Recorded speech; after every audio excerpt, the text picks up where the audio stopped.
Welcome to the Cory Lee Show, where our focus is on building leaders and transforming culture. My name is Cory Lee, and in each episode, I aspire to ignite something on the inside of you that encourages you to grow yourself and to make an impact on the world around you. Welcome to the Cory Lee Show.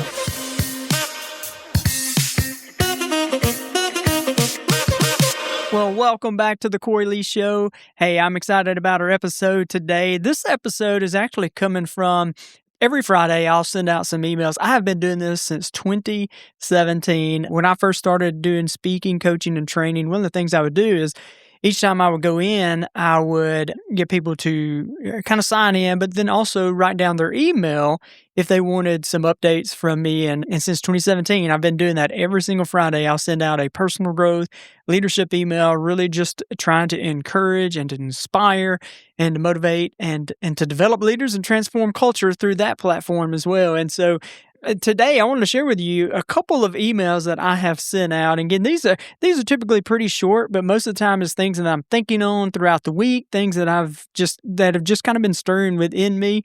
And these are two, but the first one, I titled this first one, all right? Check this out. Poop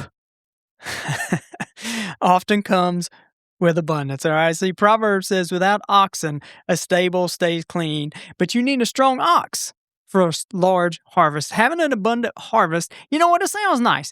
But understand this, y'all, there's poop that would need to be cleaned up along the way. This past week, I was doing a leadership training, and one of the things that we were talking about is that we began to discuss the importance of enjoying the process while being on the journey of success. See, there is no success without failure. Failing is simply a stepping stone along the journey. And here's the truth. Nobody wants to mess up, right? Nobody wants to fail, and nobody enjoys failure. But if you desire success, then you know what? You and I, we can expect some mess ups along the way. And I think what keeps so many people on the sidelines is the fear of messing up or having to deal with the mess ups. Too many people are waiting for the perfect conditions before they step into the arena. But y'all champions, they don't wait for perfect. They wade through the messy. They know that the harvest comes with the hustle, and the hustle will inevitably include, some hardships, maybe some setbacks, and there will be some mess ups. But you weren't created to stay on the sidelines. You were created to carry the plow, to take the ground, to bring in the harvest, even if that means getting it up and getting a little dirty along the way, right? Remember, failure is not final, and the mess up is not meaningless. It's proof that you're in the field, not hiding in the stable. The world doesn't need more perfection. It needs more people willing to get their hands dirty for the sake of a God-sized vision. Step into that. You are called, you are capable, and you are carrying something the world needs. Just keep plowing. The harvest is coming, and the real harvest is here, y'all. John Maxwell, he has a popular saying, most people have uphill dreams, but downhill habits. I believe that is true. But you know what? I don't believe that's true for you. I don't believe that's true for you. I know you were made to do incredible things, and you are doing incredible things. Y'all, I feel like we are in a significant moment in history. I truly believe that this is an epoch moment, an epoch season. And I don't know. I've been thinking on this for a little bit. I've been praying about this for a little bit. And I think this moment in history that we get to be in is very significant. I think if we zoomed 10 years ahead and looked back, we could say that this whole world shifted, that the whole world changed. There are moments in time where something happens, an event happens, and it changes the course of history. And I believe that we are in a season like that. And this next email that I'm going to read to you, I wrote about 2 months ago, and I titled it, A Leader is Born. Y'all, there comes a moment where every great leader is thrust into the spotlight. A situation arises where someone needs to step up and make something happen. A need for direction, a need for vision, a need for someone to step into the ring and take on the strong man. Y'all, the strong man could be, it could be an unsolvable problem at work. The strong man could be the passivity of culture and the indifference that it carries, which has caused it to, stray from where it could be and should be. The strong man could be those in leadership positions who've just used their power and influence as a power play to oppress and to manipulate and to control the population. Whatever And whoever the strong man is, a defining moment arises for someone or someone's to stand up against the challenge of the moment to shift society's current trajectory.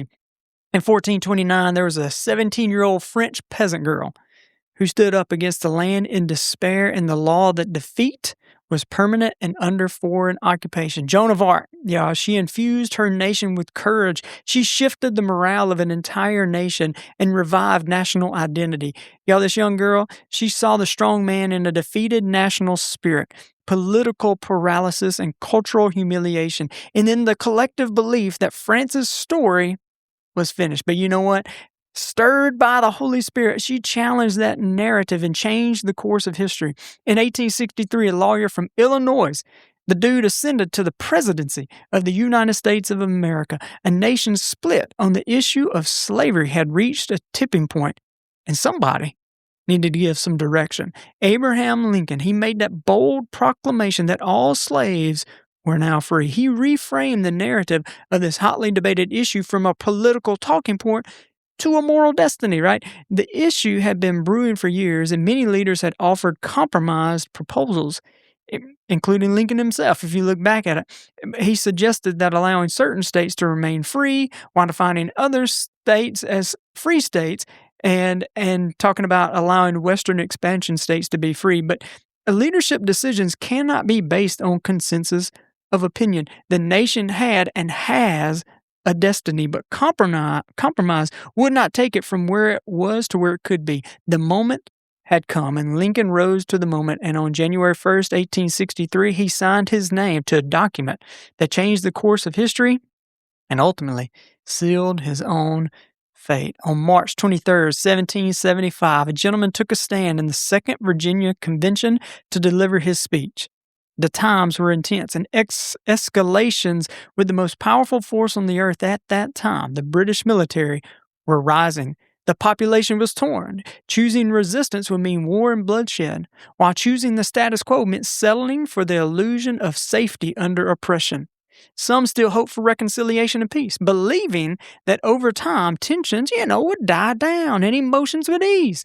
But the real leaders of the time, y'all, they understood that it was not a possibility. A decision was needed. A vision was required. And a rallying cry had to rise above the fear of the times. Words were needed that were strong enough to carry the cost of freedom.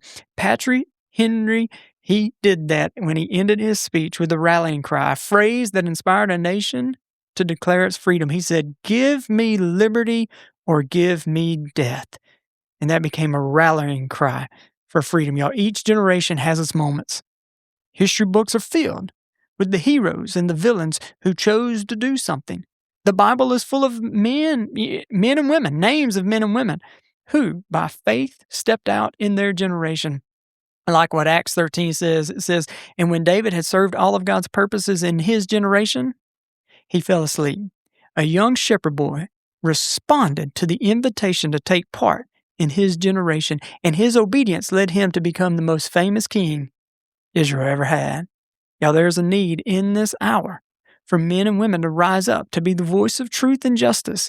People in this generation are wandering in darkness. They need trustworthy people who offer the truth. There is a need in this generation for leaders to ascend to the highest levels of leadership who will lead with wisdom and insight and purity of heart. We have seen too many recent examples where leaders fall due to immorality, injustice, and the abuse of power. How the mighty have fallen. We've seen it in the church. We've seen it in the political system. We've seen it in sports and entertainment of how men, typically it's men who are in leadership position, use their position to manipulate, to control, and try to do whatever they want to through the routes of immorality and injustice.